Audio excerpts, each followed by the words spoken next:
pernah berakhir di dalam kehidupan kami Tuhan, bahkan selalu baru setiap pagi ya Bapa. Terima kasih Tuhan Yesus, terima kasih. Dan saat ini Tuhan, kami ingin memuji dan memuliakan nama Tuhan. Biarlah Engkau yang memimpin setiap kami Tuhan. Terima kasih Tuhan, dalam nama Tuhan Yesus Kristus kami berdoa dan mengucap syukur. Haleluya, amin. Haleluya, beri kemuliaan bagi nama Tuhan. Kita akan membesarkan nama Tuhan. Saya mengundang Bapak Ibu untuk bangkit berdiri. Kita akan menaikkan pujian ini. Kita katakan besarkan nama Tuhan. Haleluya.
Dan hidup kita bukan milik kita lagi, amin. Kita angkat pujian ini, kita katakan suka-sukamu Tuhan.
Mari kita tetap dalam hadirat Tuhan. Kita mau dengarkan kebenaran firman Tuhan. Terima kasih Bapa, Engkau sungguh baik Tuhan. Engkau sungguh luar biasa Tuhan. Kasih-Mu sungguh mulia Tuhan. Kasih-Mu yang tak bersyarat Tuhan. Haleluya Tuhan. Kami bersyukur memiliki Allah seperti Engkau Tuhan. Terima kasih Tuhan Yesus. Terima kasih. Haleluya. Haleluya Yesus.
Terima kasih Tuhan. Dari dalam lubuk hati kami, kami naikkan syukur kami naikkan pujian kami naikkan penyembahan kami naikkan rasa terima kasih kami yang sebesar-besarnya, sebanyak-banyaknya Tuhan. Karena Engkau telah berbuat baik kepada kami. Engkau telah menembus hidup kami dari lubang kubur, dari lumpur dosa Tuhan, sehingga kami ada pagi hari ini. Terima kasih Tuhan untuk kami berkesempatan memuji dan memuliakan nama-Mu, meninggikan nama-Mu. Yang percaya Engkau ada di tengah-tengah kami pagi hari ini. Amen. Engkau bertahta di atas pujian kami Tuhan. Amen. Dan kami percaya Engkau telah disenangkan. Kami mau mencari Engkau, kami mau mencari wajah-Mu Tuhan. Kami menginginkan Engkau, kami membutuhkan Engkau Tuhan. Sungguh kami butuh Engkau, sebab di luar Engkau kami tidak dapat berbuat apa-apa. Terima kasih Tuhan, terima kasih untuk pagi ini. Kami mau belajar tentang karakter-Mu. Kami mau belajar tentang karakter saksi Tuhan. Biar Engkau berbicara kepada kami Tuhan pagi hari ini. Mari Roh Kudus, bekerjalah di tengah-tengah kami. Berikan kepada kami roh hikmat, pewahyuan dan roh pengertian, supaya kami mengenal Engkau, mengerti kehendak dan rencana-Mu dalam hidup kami, dan menangkap sesuatu dari firman-Mu Tuhan, sehingga kami terus berjalan dalam kehendak dan rencana-Mu Tuhan. Terima kasih Tuhan, terima kasih. Berbicaralah, kami siap mendengarkannya dalam nama Yesus. Semua yang siap dengar firman Tuhan sama-sama katakan Amin. Amin. Silakan Bapak Ibu duduk kembali. Puji Tuhan. Shalom. Puji Tuhan, pagi hari ini kita akan belajar kembali firman Tuhan tentang karakter saksi Tuhan, supaya kita mengenal Tuhan Bapak Ibu ya. Kita mengerti bahwa setiap kita adalah saksi itu. Kita adalah saksi Tuhan, saksi Kristus di dalam hidup kita selama kita menumpang di dunia ini. Berapa sih umur kita di dunia ini? Berapa sih waktu kita yang Tuhan berikan kepada kita selama kita ada di dunia ini? Tidak tahu. Tetapi yang jelas, usia atau kehidupan manusia itu, kata firman Tuhan, seperti uap. Seperti apa Bapak Ibu? Uap itu apa sih? Bukan asap. Kalau asap itu pembakaran. Kalau uap itu, kalau saudara masak air panas, itu keluar itunya ya, uapnya. Dan lama-lama kalau airnya ndak diangkat dari kompor, lama-lama habis. Betul? Habis, dan yang ada sisa gosong pancinya. Ya, saya sering masak nasi gosong gitu ya. Jadi intipnya enggak bisa dimakan juga. Kenapa? Karena gosong tadi ya. Tapi kalau gosongnya sedikit-sedikit ya masih enak lah, gurih-gurih pahit ini. Iya, jadi uap, hidup manusia itu seperti uap. Jadi kita harus memanage hidup kita, bagaimana kita hidup di hadapan Tuhan. Kita akan belajar tentang karakter saksi Tuhan. Tapi sebelum kita belajar karakter saksi Kristus, kita akan melihat supaya kita memahami bahwa dasar iman kita dan percaya kita tidak boleh keluar dari Injil Bapak Ibu. Dasar hidup kita itu ada di dalam firman Tuhan. PowerPoint-nya enggak bisa? Karakter saksi Tuhan, coba next. Oke, itu ya, mungkin tidak terlalu jelas ya. Kita akan belajar bahwa hidup kita ini didasari oleh firman Tuhan. Injil adalah kekuatan Allah yang menyelamatkan setiap orang yang percaya. Bukan semua orang diselamatkan, tidak. Manusia diberi pilihan ya. Tidak ada jalan lain ke surga selain Yesus. Kalau ada gereja yang mengajarkan masih ada jalan lain untuk sampai ke surga, itu bohong. Itu ajaran setan, ajaran iblis. Tuhan tidak pernah mengajarkan jalan yang lain. oh perbuatan ini bisa masuk surga. Enggak.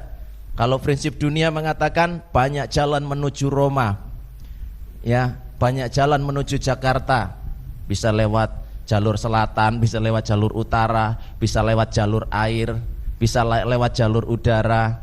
Banyak jalan menuju ke satu tempat, tapi hanya, ya di dunia ini, tapi hanya satu jalan menuju surga, yaitu melalui Tuhan Yesus Kristus. Akulah jalan dan kebenaran dan hidup. Tidak ada seorang pun yang sampai kepada Bapa kalau tidak melalui aku. Jadi kita harus memahami bahwa dasar iman dan percaya kita itu haruslah kokoh di dalam Injil, bukan pada berkat dan mujizat. Banyak orang Kristen carinya berkat dan mujizat kalau ke gereja. Kalau tidak dapat mujizat, hidupnya jadi mbejijat. Tahu mbejijat? Tidak karu-karuan lah, nabrak sana nabrak sini, itu ya. Aku ke gereja nggak dapat mujizat, tak mbejijat. Itu bahasa Korea ya. Jadi banyak orang Kristen yang putus asa.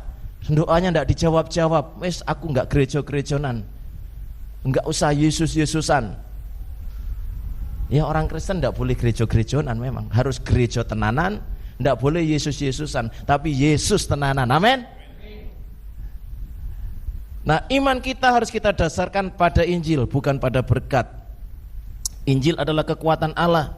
Injil bisa menghibur dan menghadapi masalah. Injil bisa mengarahkan jalan dalam kehendak Allah. Injil merupakan kemampuan untuk menyalibkan daging kita. Kita harus menyalibkan daging kita setiap hari, Bapak Ibu.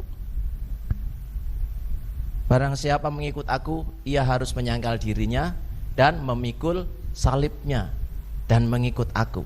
Kalau kita mau mengikut Tuhan, nyangkal diri, pikul salib. Kita harus salibkan daging kita. Injil bisa membawa kita pada kehidupan yang dewasa di dalam Tuhan. Ya, Injil bisa menjadikan kita lebih daripada pemenang. Ya, hidup kita harus jadi pemenang. Mental kita harus mental pemenang. Amin. Bukan mental pecundang. Pecundang itu orang Semarang bilang jembet. Tahu jembet? Suruh maju wedinan itu pecundang. Aduh. Tapi kalau komentar, wah nomor 1, wah gini ya, komentar nomor 1. Kayak komentator sepak bola itu, coba saya yang main, tak tendang masuk gitu. Iya, itu pecundang. Belum praktek sudah ngomong. Ya Bapak Ibu. Juga jangan mental kalahan. Mental kalahan itu seperti apa? Belum perang sudah nyerah. Belum dicoba sudah mundur. Itu mental kalahan. Dan Indonesia banyak yang seperti itu. Kenapa? Karena dijajah ratusan tahun sehingga mentalnya seperti itu. Mental pengemis, mentalnya tangannya selalu terbuka ke atas. Ini loh. Tahu saudara ya? Mental orang percaya harus tangannya di atas. Harus memberi. Mengapa itu prinsip firman Tuhan? Kalau kita memberi, kita menerima. Kalau kita tidak pernah memberi, kita tidak akan pernah menerima. Siapa yang bisa menuai? Siapa petani yang bisa menuai? Kalau petani itu sudah pernah menanam atau menabur. Kalau petani tidak pernah menanam atau menabur, mau menuai, apa namanya? Pencuri. Nah, nuai punya orang. Tidak pernah nanam kok mau nuai. Harus nanam dulu baru nuai. Itu mental pemenang. Dan Injil itu menjadikan kita bermental pemenang. Nah, kita akan belajar pagi hari ini tentang karakter Kristus.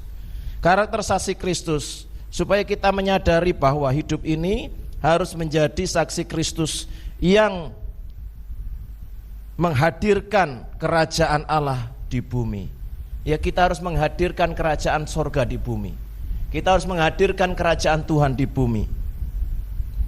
Kita ini menjadi saksi. Mengapa kita harus jadi saksi?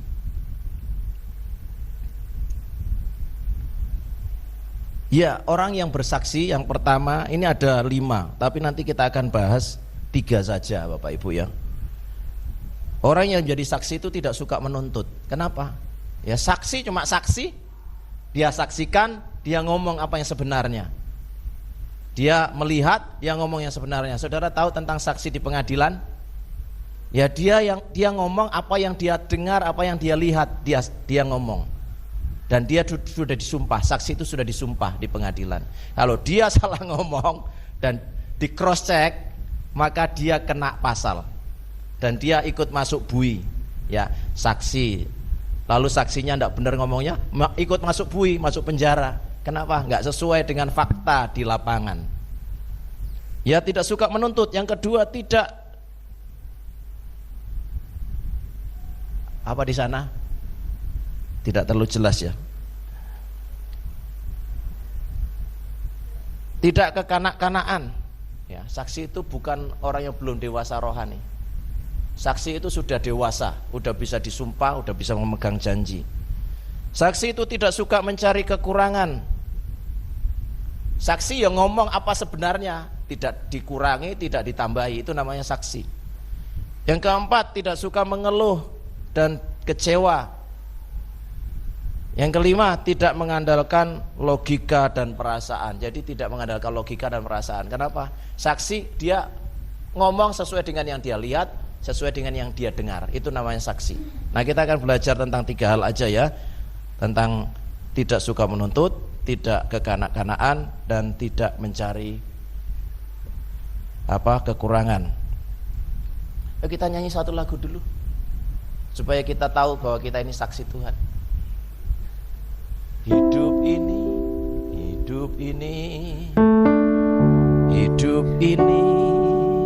adalah kesempatan. Hidup ini untuk melayani Tuhan. Jangan sia-siakan, jangan sia-siakan apa yang Tuhan beri. Hidup ini hanya sementara. Oh Tuhan, pakailah hidupku. Oh Tuhan, pakailah hidupku selagi aku masih kuat. Bila saatnya nanti ku tak berdaya lagi, hidup ini sudah jadi berkat. Katakan amin. Ini JKI Rumah Berkat. Nyanyi lagu ini harusnya kalau persembahan atau apa ya, kapanlah waktunya yang pas, karena sudah jadi berkat. Nah, supaya diingatkan bahwa oh ini JKI Rumah Berkat sudah jadi berkat. Kemarin saya sudah jadi berkat, besok jadi berkat lagi. Amin. Setiap hari jadi berkat. Puji Tuhan. Mari kita baca firman Tuhan dari Matius pasal 5 ayat 15 ayat 13 sampai 16 ya. Matius pasal 5 yang tadi next tadi sudah saya tulis di PowerPoint ya. Ada di PowerPoint. Di PowerPoint. Ya, itu ya. Kecil ya, tapi saya bacakan buat Bapak Ibu Saudara semua. Matius pasal 5 ayat 15 ayat 13 sampai 16. Kamu adalah garam dunia. Jika garam itu menjadi tawar, dengan apakah ia diasinkan? Tidak ada lagi gunanya selain dibuang dan diinjak orang. Kamu adalah terang dunia. Kota yang terletak di atas gunung tidak mungkin tersembunyi. Lagi pula orang tidak menyalakan pelita lalu meletakkannya di bawah gantang, melainkan di atas kaki dian sehingga menerangi semua orang dalam rumah itu. Demikianlah hendaknya terangmu bercahaya di depan orang, supaya mereka melihat perbuatanmu yang baik dan memuliakan Bapamu yang di surga. Supaya orang-orang yang di luar Tuhan melihat perbuatan kita yang baik dan memuliakan Bapa yang di surga. Kita bukan berbuat baik supaya masuk surga, bukan Bapak Ibu. Tapi kita sudah ada di dalam kerajaan surga, sehingga kita berbuat kalau agama di luar sana, keyakinan, kepercayaan di luar sana, berbuat baik supaya masuk surga. Tetapi orang percaya Orang yang mengikut Kristus adalah sudah tinggal dalam kerajaan surga walaupun ada di bumi. Mengapa? Karena Injil itu menghadirkan kerajaan surga. Kita percaya kepada Tuhan artinya kita menghadirkan kerajaan surga di bumi, baik di rumah tangga kita, baik di masyarakat di mana kita tinggal. Gereja di tempat ini itu menghadirkan kerajaan surga. Saudara menikmati, mencicipi suasana surga ketika saudara beribadah. Amin. Kita mencicipi sekarang, baru mencicipi gitu loh. Kalau masak itu dicicipi gitu sedikit, nanti di surga sana itu selama-lamanya. Amin. Kita menikmati Tuhan sepanjang waktu. Nah sekarang kita jadi saksi Tuhan itu jadi garam, lalu jadi terang. Garam itu kalau dimasukkan ke dalam masakan kelihatan enggak? Enggak kelihatan, tapi bisa dirasakan tidak? Nah itu saksi Tuhan. Tidak kelihatan tapi bisa dirasakan. Tidak menonjol-nonjolkan diri, ini loh saya orang Kristen. Tidak perlu. Orang yang akan membaca kita. Di dalam ayat yang lain Rasul Paulus mengatakan, kamu adalah suratan Kristus yang terbuka, yang dibaca oleh semua orang. Amin. Kita ini adalah surat-surat Tuhan Yesus yang terbuka, tidak bisa ditutup-tutupi. Kalau kita ada saksi Tuhan, yang ditutupi itu pasti akan terbuka satu saat. Makanya kita harus terbuka, terang, hidup dalam terang, tidak bisa hidup dalam gelap. Terang dan gelap tidak bisa bersatu. Amin. Kita harus hidup dalam terang. Mengapa? Karena kita terang dunia, anak-anak terang, anak-anak siang, kata firman Tuhan di dalam ayat yang lain. Kita ini bukan anak-anak kegelapan, kita harus jadi terang. Terang itu berkorban, terang itu menyala, terang itu hidup, terang itu aktif. Kalau tidak aktif, tidak hidup, ya bukan terang namanya. Saudara gelap, pikiran gelap, ya, moto peteng, ya, siramumat moto peteng gitu ya, berkunang-kunang gitu ya. Itu orang yang migrain ya. Nah Bapak Ibu, bagaimana caranya kita jadi saksi Tuhan? Coba kita baca dalam Kisah 8 itu di bawahnya. Cuma kecil tak bacakan buat saudara dan saya ya. Kisah 1 ayat 8 dikatakan, tetapi kamu akan menerima kuasa kalau Roh Kudus turun ke atas kamu, dan kamu akan menjadi saksiku di Yerusalem dan di seluruh Yudea dan Samaria dan sampai ke ujung bumi. Bapak Ibu, dalam bahasa Jawa saya senang. Bahasa Jawa tahun 81 di situ dikatakan lelakone poro rasul. Wah, bahasa Jawa nih. Judulnya lelakone poro rasul. Baca Jawa A itu baca O, makanya lelakone poro rasul. Di situ dikatakan gini, nanging kowe bakal podo tanpa kasekten. Tompo kasekten. Samangsa Sang Roh Suci wis nedai marang kowe kabeh, sarta kowe bakal podo dadi seksiku ana ing Yerusalem lan ing satanah Yudea kabeh, sarta ing tanah Samaria tuwin tumaka ing pungkasaning bumi. Wah, rotok tok tok tok tok. Dikatakan di situ kowe bakal podo tompo kasekten. Apa kasekten, saudara? Kesaktian. Wah, kita jadi orang sakti, Bapak Ibu. Betul, Bapak Ibu. Banyak kesaksian, ada pendeta yang disantet, santetnya balik ke dia yang muntah darah, dukunnya yang muntah darah. Itu Daud Tony contohnya, dia sering cerita di mana-mana. Dia mau santet itu pendeta sing gendut gitu ya, disantet. Ternyata katanya ada pelindung yang melapisi, ada sinar gitu ya. Dan ketika ditembakkan itu santetnya balik ke dia, muntah darah, akhirnya dia bertobatnya. Kenapa? Sakti. Yang sakti siapa? Bukan kita. Yang sakti itu Tuhan yang melindungi kita ini loh, yang bungkus kita. Amin. Jadi kalau saudara disalahi orang, saudara benar, tenang saja. Yang backingi kita lebih besar, amin. Backing kita lebih kuat, amin. bukan pemerintah, bukan orang kuat di dunia, bukan, tapi penguasa alam semesta, penguasa surga dan bumi, yaitu Tuhan. Kita akan jadi orang sakti kalau kita diurapi Tuhan. Tetapi kamu akan menerima kuasa kalau Roh Kudus turun ke atas kamu. Roh Kudus turun ke atas, nih loh, atas. Inilah yang kempling ini.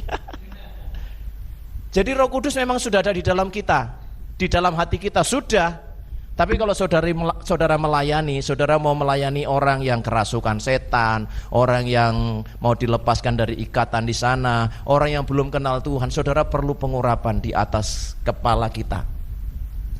Jadi saya pernah nyanyi lagunya Benny Hinn gini, Holy Spirit, thou art welcome in this place. Saya dimarahi Bapak Ibu di gereja saya yang dulu.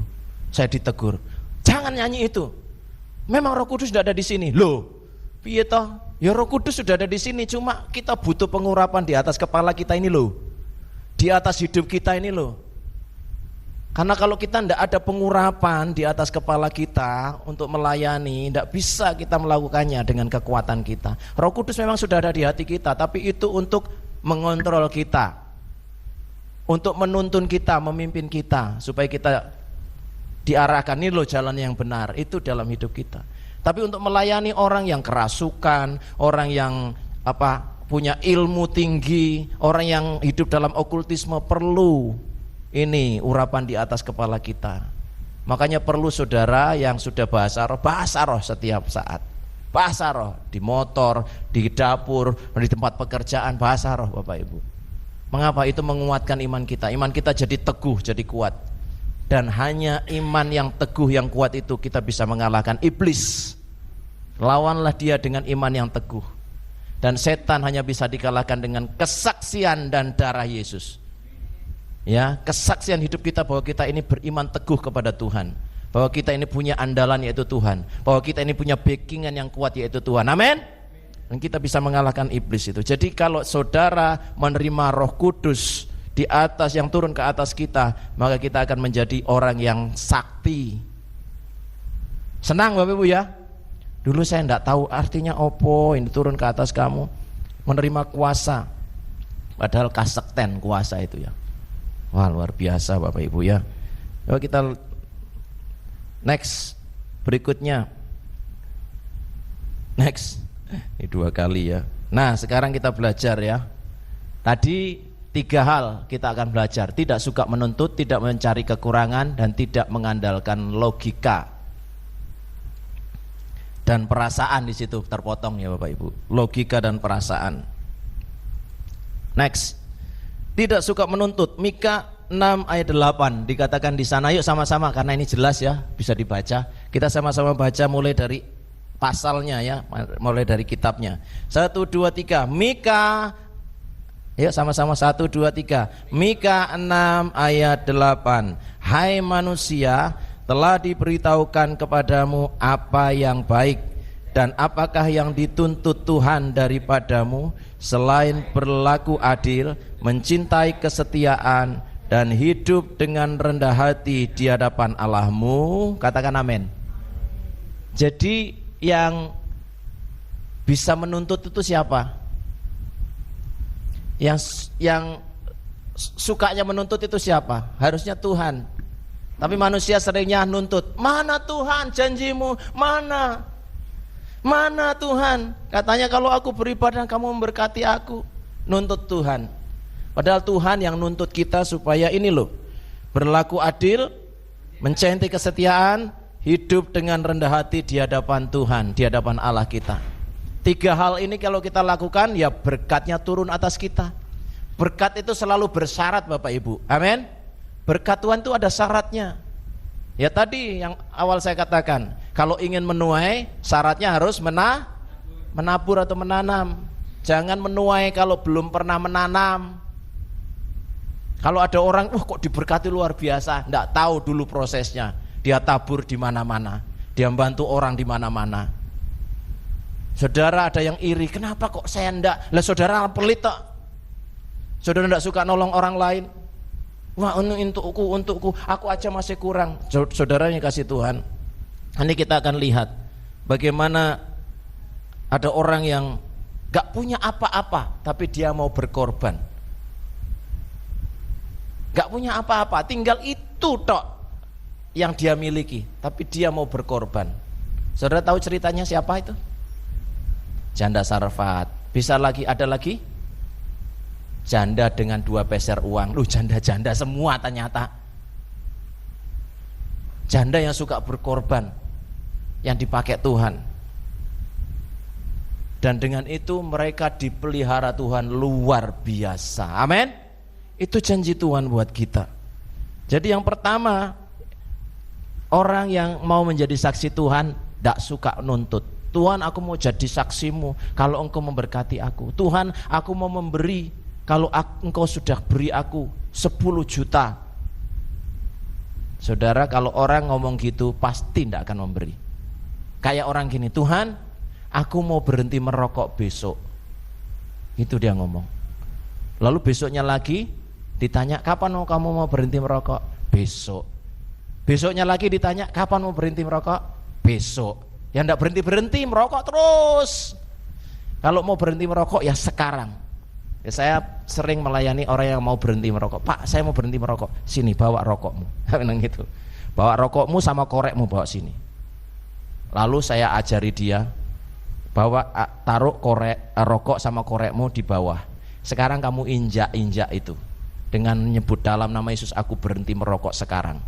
Setelah itu saya pukul, saya hancurkan itu pakai batu kayak atau apa yang ada di situ, benda keras, kayu, tak pukul dalam nama Yesus. Ya sudah berhenti merokok sekarang, lalu saya bakar. Saya selalu seperti itu Bapak Ibu. Lalu orang itu benar-benar berhenti merokok sejak saat itu. Saya ngomong, kalau kamu tidak hidup dengan dalam firman Tuhan, nasibmu nanti di air seperti ini loh, dibakar di mana? Di neraka sana, saya bilang gitu.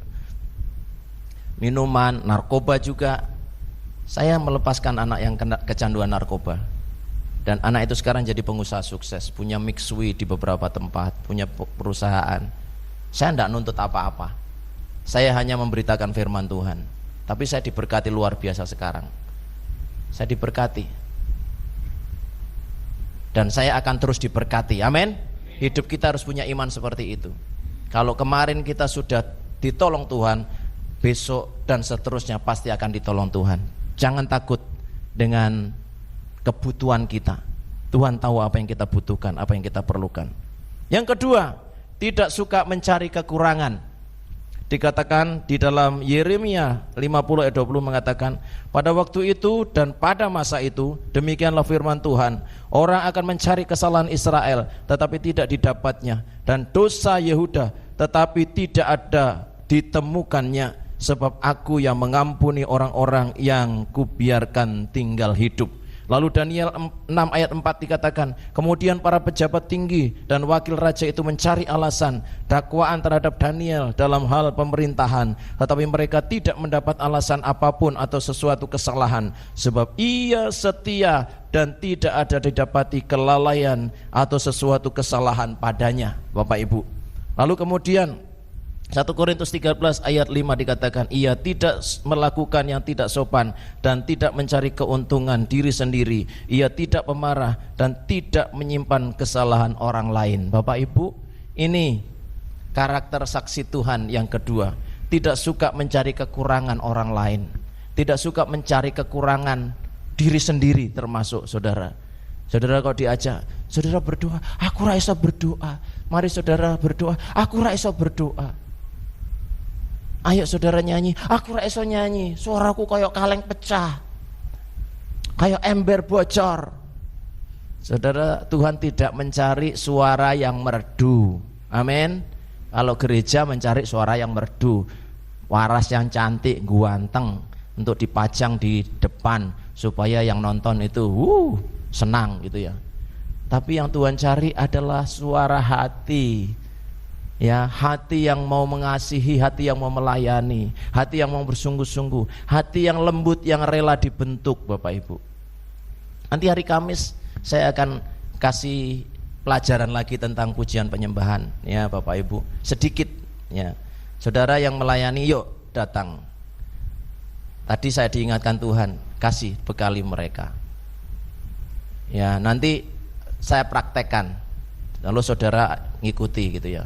Saudara menyanyi itu ya sesuai dengan nada musik, tetapi menyembah juga harus sesuai dengan nada musik, Bapak Ibu. Jangan menyanyinya nadanya C, lalu menyembahnya padahal suara keyboardnya C, lalu menyembahnya suaranya jadi A. Saudara, akhirnya turun suasana. Tidak boleh kita mengurangi hadirat Tuhan, jangan sampai kita mengkorupsi hadirat Tuhan. Jangan mengurangi hadirat Tuhan, harus continue. Kalau bisa malah lebih naik, kita tambah klimaks sampai klimaks. Dari C naikkan sampai ke D. Seperti tadi nyanyi overtone, itu memberi yang lebih untuk Tuhan. Amin. Jangan diturunkan standarnya. Hidup kita tidak boleh turun standar dari firman Tuhan. Kita harus punya standarisasi Alkitab. Kita harus punya standarisasi dalam hadirat Tuhan. Jangan kita turun. Di hadapan Tuhan itu selalu naik. Amin. Kita akan selalu naik dan naik, bukan turun. Kita akan menjadi kepala dan bukan ekor. Ya, itu janji Tuhan buat kita. Jadi karakter Kristus, saksi Kristus yang kedua, tidak mencari kekurangan, tetapi melengkapi, saudara. Kalau ada yang kurang ya dilengkapi. Oh, di sini ada yang kurang, harus saya lengkapi. Saya punya, saya kasih. Jangan sampai saudara punya tapi tidak mau ngasih. Kalau karakter Kristus itu dia memberi, bukan cari-cari kekurangan orang lain, tapi kasih apa yang dia punya. Dan punya inisiatif. Tidak nunggu-nunggu. Kapan ya? Nunggu-nunggu terus. Seperti nunggu endok blorok gitu ya. Nunggu kucing ngendok. Enggak sampai-sampai, kucing enggak pernah ngendok dia. Doke kucing enggak enak. Ya, Bapak Ibu, yang ketiga, next. Tidak mengandalkan logika dan perasaan. Dikatakan dalam Filipi 2 ayat 5-7 dikatakan gini, hendaklah kamu dalam hidupmu bersama menaruh pikiran dan perasaan yang terdapat juga dalam Kristus Yesus, yang walaupun dalam rupa Allah tidak menganggap kesetaraan dengan Allah itu sebagai milik yang harus dipertahankan, melainkan telah mengosongkan dirinya sendiri dan mengambil rupa seorang hamba dan menjadi sama dengan manusia. Ini karakter saksi Kristus yang sejati, tidak mengandalkan logika atau pikiran dan perasaannya. Kenapa? Karena kita pakai pikiran dan perasaan Kristus, bukan pikiran dan perasaan kita. Oh, ini apik kayak gini, oh ini baik kayak gini. Yang baik, yang apik belum tentu benar. Ingat, yang baik belum tentu benar, tapi kalau benar sudah pasti baik hasilnya. Walaupun kelihatannya tidak baik di awal, tapi kalau benar hasilnya pasti baik. Karena Allah itu benar, Yesus itu benar, dan Allah turut bekerja dalam segala sesuatu untuk mendatangkan kebaikan bagi orang yang mengasihi Dia. Apa yang tidak pernah dilihat oleh mata, yang tidak pernah didengar oleh telinga, yang tidak pernah timbul dalam hati manusia, itu yang disediakan bagi orang yang mengasihi Dia, loh, mengasihi Dia lagi, Bapak Ibu. Jadi itu yang benar. Bukan yang baik, bukan perbuatan yang baik. Yang benar kita mengasihi Tuhan, maka Tuhan akan sediakan apapun yang kita butuhkan. Carilah dahulu kerajaan Allah dan kebenarannya, maka semuanya akan ditambahkan kepadamu. Semua itu dicari oleh bangsa-bangsa yang tidak mengenal Allah. Mereka carinya yaitu tambahan tadi, harta benda, kekayaan. Sehingga karena fokusnya kepada harta benda dan kekayaan, dia pakai segala macam cara, termasuk korupsi. Apa saja dikorupsi. Para pejabat mengkorupsi semua. Kita doakan Indonesia, Bapak Ibu. Saya prihatin. Indonesia banyak berita mau diguncang megatrust. Ternyata megatrustnya mega korupsi tadi. Mungkin megatrust benar-benar terjadi, tapi ini megatrust yang extraordinary crime. Korupsi itu extraordinary crime. Apa? Kejahatan luar biasa, bukan kejahatan biasa. Jadi korupsi itu sama dengan narkoba. Ya, sama dengan pembunuhan berencana. Itu extraordinary crime. sudah direncanakan. Orang korupsi itu pasti sudah direncanakan jauh-jauh hari. Oh, saya keluarnya segini, maka saya harus dapatnya segini. Ilmu ekonomi kan seperti itu, mengeluarkan modal yang sekecil-kecilnya untuk mendapatkan hasil yang sebesar-besarnya. Nah, sama dengan mereka karena pakai ilmu ekonomi tadi. Tapi kalau ilmunya Tuhan, berlimpah-limpah kita memberi, maka Tuhan akan makin berlimpah-limpah memberi kepada kita. Kalau kita menabur pasti kita menuai, kita memberi pasti kita akan diberi. Kalau kita tidak pernah memberi, jangan harap saudara diberi. Yang berlimpah-limpah tadi mungkin diberi ya kecil-kecil gitu ya.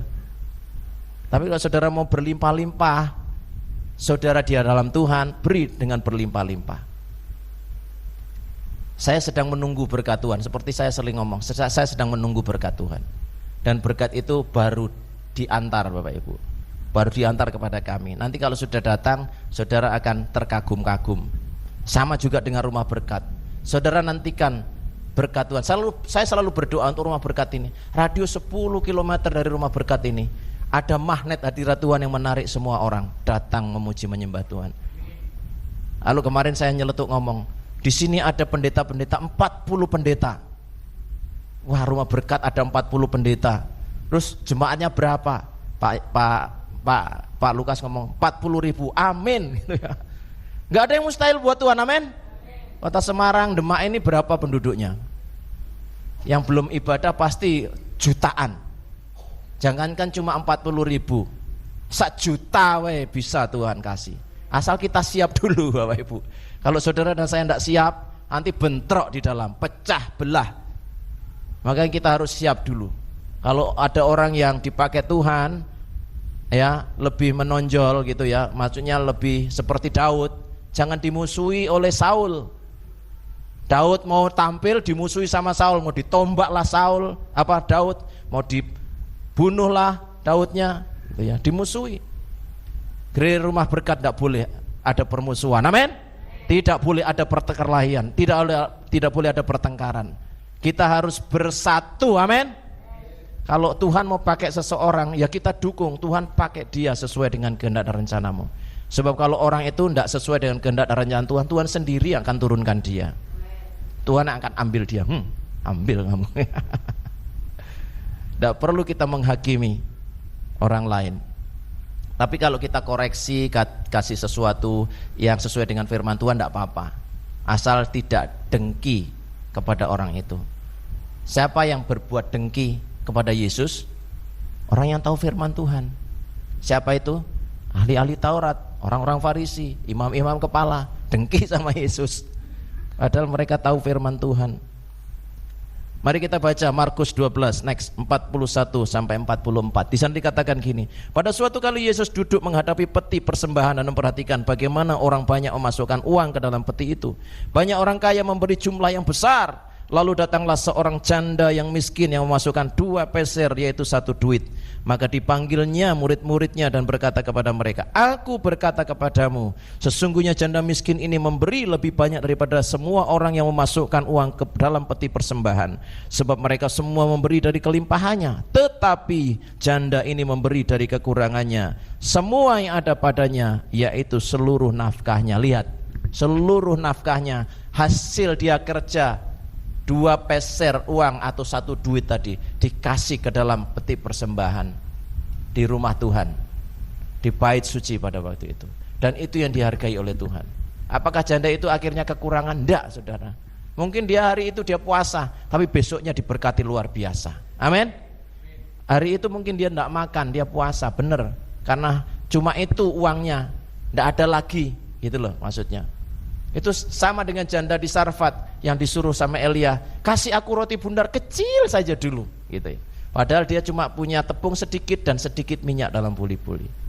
Tetapi dia persembahkan yang duluan untuk Nabi, lalu dia menerima berkat yang berlimpah sampai musim menuai, itu ya.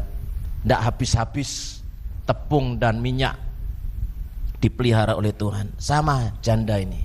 Ini gambaran Tuhan Yesus mengajarkan kepada murid-muridnya bahwa saat kita memberi, kita pasti menerima.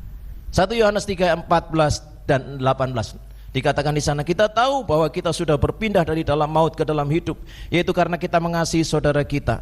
Barang siapa tidak mengasihi, ia tetap di dalam maut. Anak-anakku, marilah kita mengasihi bukan dengan perkataan atau dengan lidah, tetapi dengan perbuatan dan dalam kebenaran.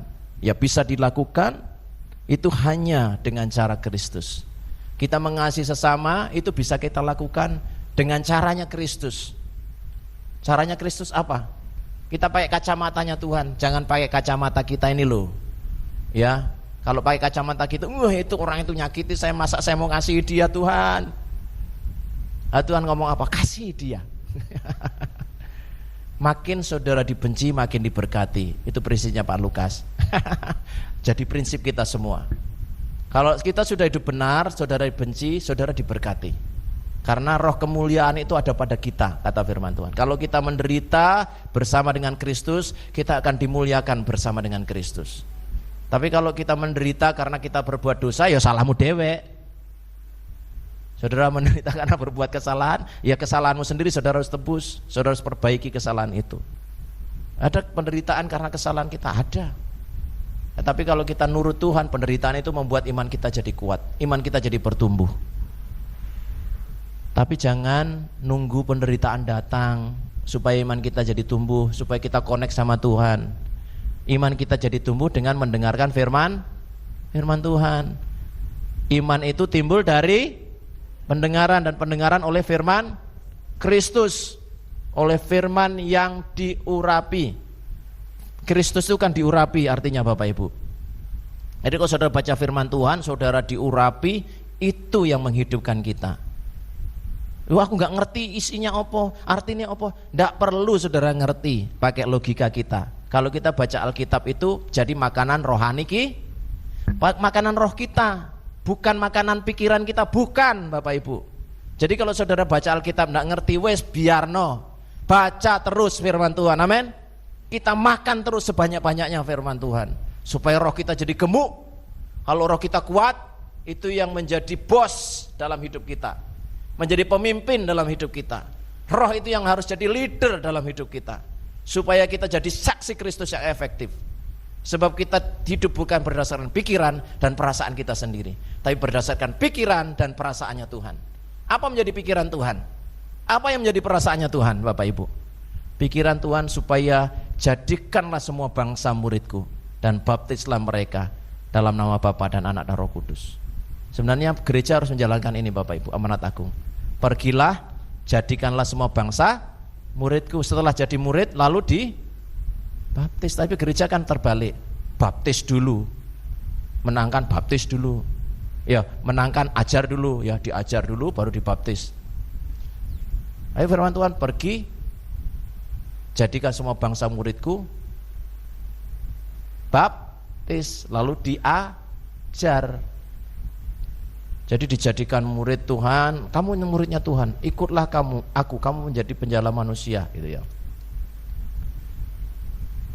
Nah Bapak Ibu, akhirnya ya banyak pengajaran, penafsiran yang kemudian jadi polemik di gereja-gereja. Oh baptisnya harus percik, oh baptisnya harus pakai bendera, oh baptisnya harus gini, gitu ya.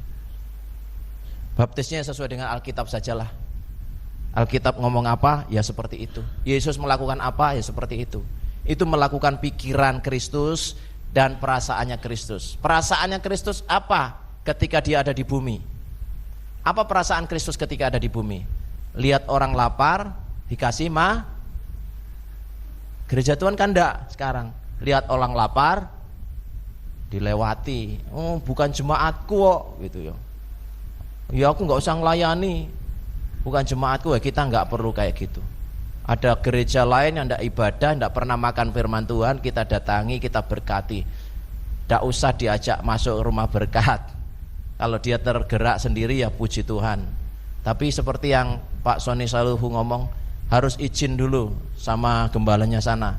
Jangan dikira nanti curi domba, gitu ya. Artinya suruh ngomong dia, saya sudah ibadah di gereja yang dekat rumah saya Pak, gitu. Pasti jemaat pendetanya sana ngomong jangan, nanti saya tidak mungkin ya. Pasti pendetanya ngomong ya silahkan, tidak apa-apa. tapi kita ajari untuk disiplin rohani seperti itu. Etika, punya etika dalam pelayanan dan melayani. Pelayanan dan melayani. Kita ini sudah pindah dari dalam maut ke dalam hidup. Kalau kita tahu bahwa kita sudah pindah dari dalam maut ke dalam hidup, kita harus memahami bahwa maut tidak berkuasa lagi atas hidup kita.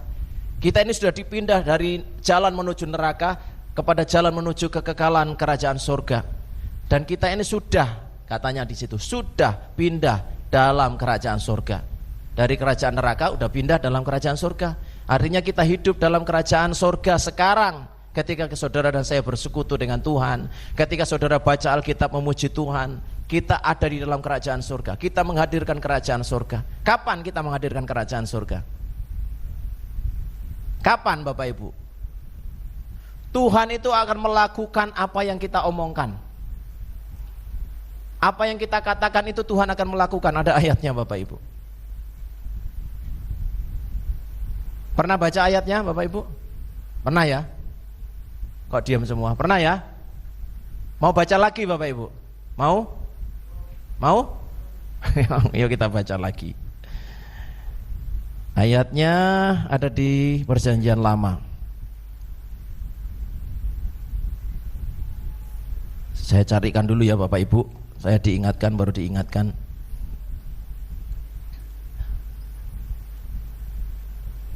Bahwa Tuhan akan melakukan seperti yang kita katakan. Sudah ketemu ayatnya? Belum ketemu? Bilangan 14 ayat 28. Bilangan 12 ayat 4 ayat 28. Dikatakan di sana 14 ayat 28.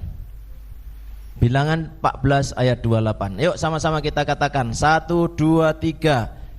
Katakanlah kepada mereka, demi aku yang hidup, demikianlah firman Tuhan, bahwasanya seperti yang kamu katakan di hadapanku, demikianlah akan kulakukan kepadamu. Amin. Seperti yang kamu katakan di hadapanku, demikian akan kulakukan kepadamu. Kalau kita ngomong, datanglah kerajaanmu, jadilah kehendakmu di bumi seperti di surga, terjadi enggak Bapak Ibu? Terjadi. Kalau kita katakan kepada anak-anak kita, cucu kita ngomong, kamu jadi anak yang cerdas, kamu jadi anak yang berhasil, kamu jadi anak yang beruntung, terjadi enggak Bapak Ibu? Terjadi, walaupun belum. Tapi kita imani terjadi, amin.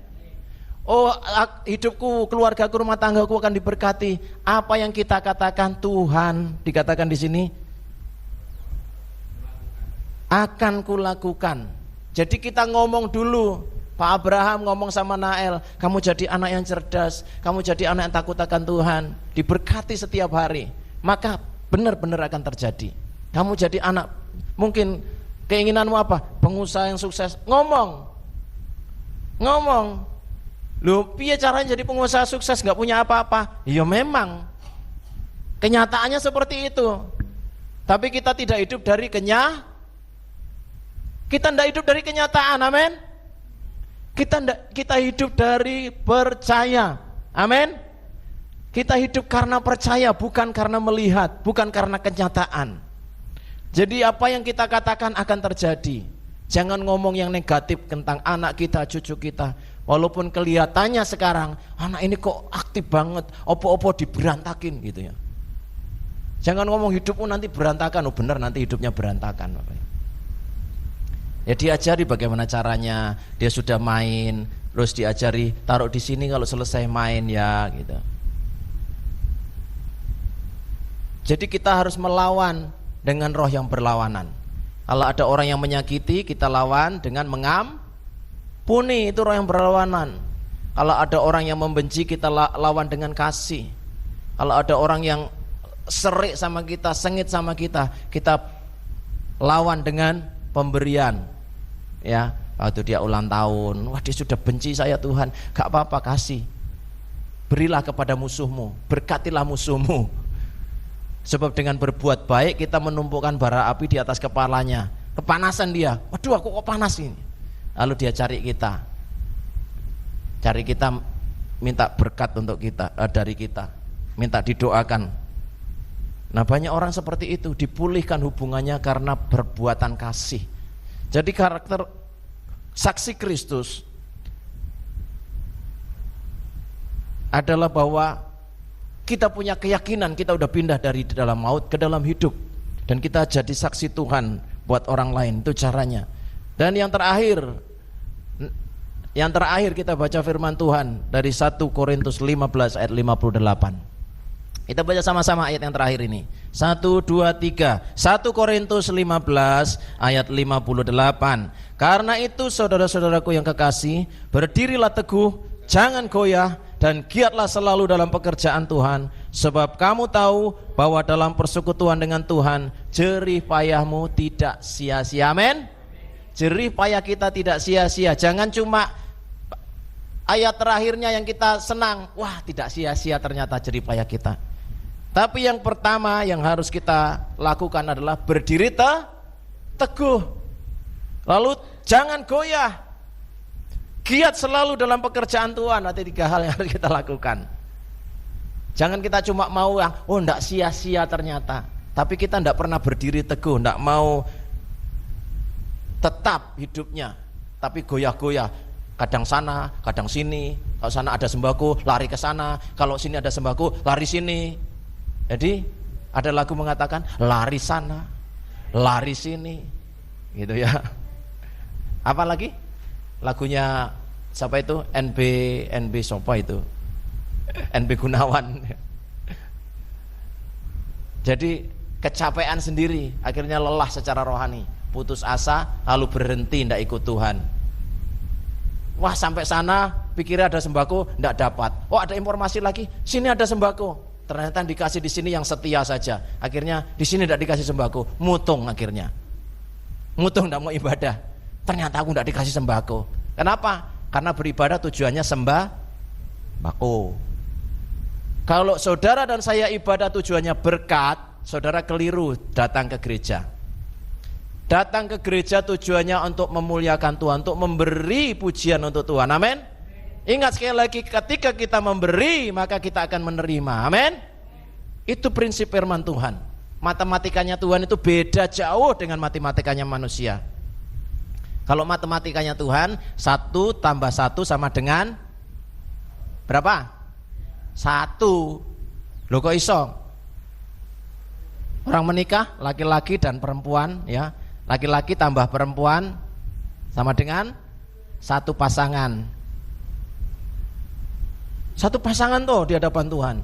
Keduanya menjadi 1, ya. Jadi 2 jadi 1. Ya, keduanya menjadi 1 daging. Tidak bisa dipisahkan lagi. Itu matematikanya Tuhan. 2 tambah 5 sama dengan berapa?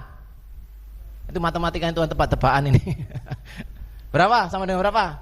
5.000. Sisa berapa?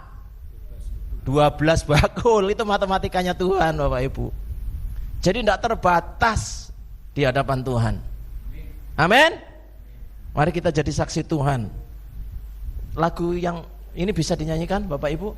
Tuhan, minor, ku berikan. Biar keyboard saja, tidak usah musiknya lain, tidak usah singer, tidak usah nak maju, tidak apa-apa. Tuhan, ku berikan semuanya,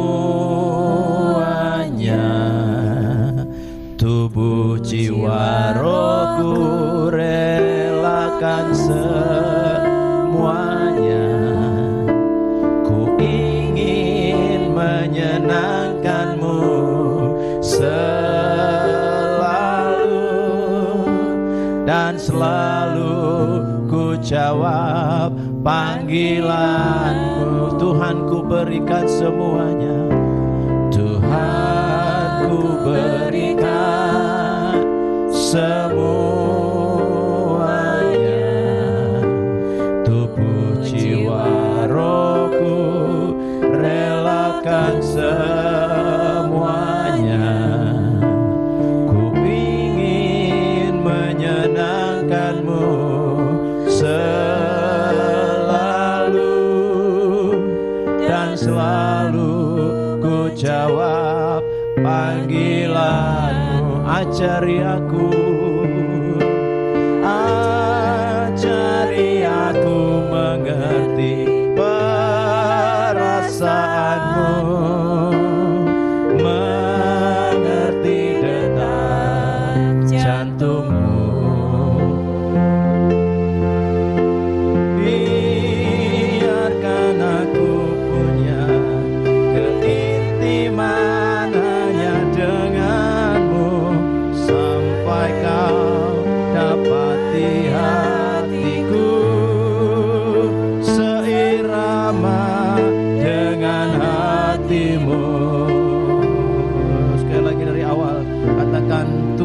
berikan, Tuhan ku berikan semuanya, tubuh jiwa rohku relakan semuanya. Ku ingin menyenangkanmu selalu, dan selalu ku jawab panggilan, ajari aku mengerti, ajari aku mengerti perasaanmu, mengerti detak jantungmu. Biarkan aku punya keintiman hanya denganmu, sampai kau dapati hatiku seirama dengan hatimu. Biar musiknya kan pujian ini. Bapak Ibu Saudara dikasih Tuhan, saya teringat Tuhan ingatkan saya ketika minggu lalu saya dan Pak Joko dan Pak Parno melayani Pak Yono. Dia sudah terbaring di tempat tidur dan hanya ditemani dengan radio. Ada banyak orang-orang yang juga seperti Pak Yono terbaring, tidak ada yang melayani. Tuhan mau mengutus Bapak Ibu Saudara dengan kesederhanaan Bapak Ibu Saudara, oma opa. Hari ini Tuhan mau pakai engkau untuk memberkati mereka. Berilah waktumu, mungkin 1 jam, 2 jam untuk mereka. Saudara punya waktu 24 jam sehari. Kalau saudara memberi 1-2 jam untuk jiwa-jiwa yang perlu dilayani, dan detak jantung Tuhan, detak hati Tuhan adalah untuk jiwa-jiwa. Detaknya Tuhan, jantungnya Tuhan itu selalu ngomong jiwa-jiwa, jiwa-jiwa, jiwa-jiwa, jiwa-jiwa, jiwa-jiwa. Tuhan ingin supaya jiwa-jiwa yang menuju neraka itu balik kepada Dia, seperti anak yang hilang yang ditunggu oleh bapaknya. Bapa sedang menunggu jiwa-jiwa itu datang kembali kepada Dia. Saudara, mari persiapkan hatimu. Mungkin kita sederhana, kita kecil, kita lemah. Percayalah Tuhan sanggup memakai yang kecil, yang lemah, yang sederhana untuk kerajaannya. Tuhan tidak butuh orang yang pintar, tidak butuh orang yang kaya. Tuhan butuh orang yang mau diutus oleh Dia, orang yang siap diutus oleh Dia. Seperti Yesaya berkata, ini aku Tuhan, utuslah aku. Ngomong sama Tuhan siang hari ini, ajari aku mengerti perasaanmu Tuhan. Oh Tuhan, ku berikan semuanya, kami berikan kepadamu Tuhan. Tubuh jiwa rohku relakan ku ingin selalu, ku ingin menyenangkanmu selalu, dan selalu ku jawab panggilan, ajari aku mengerti perasaanmu, ajari aku mengerti perasaan. Amin. Mengerti detak jantung, biarkan aku punya keintiman, biarkan aku punya keintiman hanya denganmu, sampai kau dapati hatiku seirama dengan, ajari aku mengerti, ajari aku mengerti perasaanmu. Amin, amin, amin. Mengerti detak jantung, biarkan aku punya, biarkan aku punya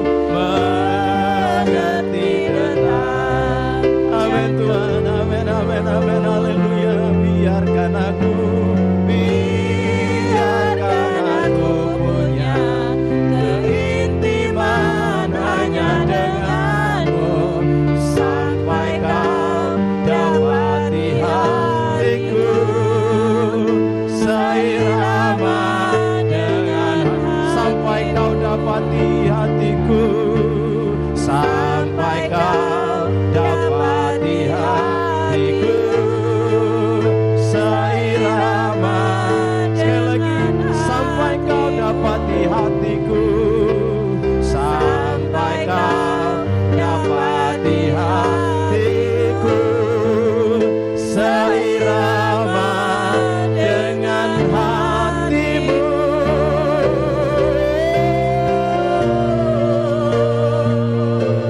Kami mau seirama dengan hatimu Tuhan, kami mau bersekutu dengan Engkau, merasakan detak jantungmu Tuhan, punya perasaan yang sama denganmu Tuhan, punya pikiran yang sama denganmu Tuhan.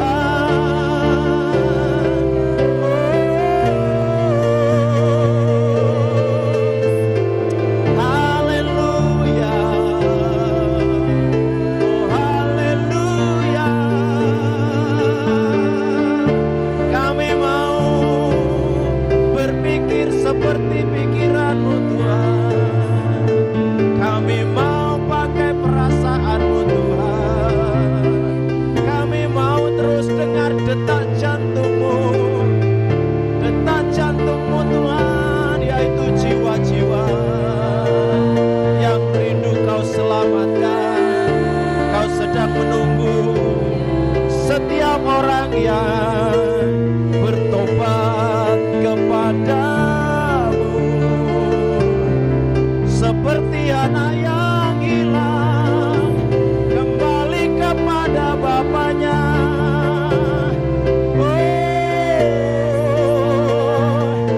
Oh Tuhan, kami satukan hati kami Tuhan.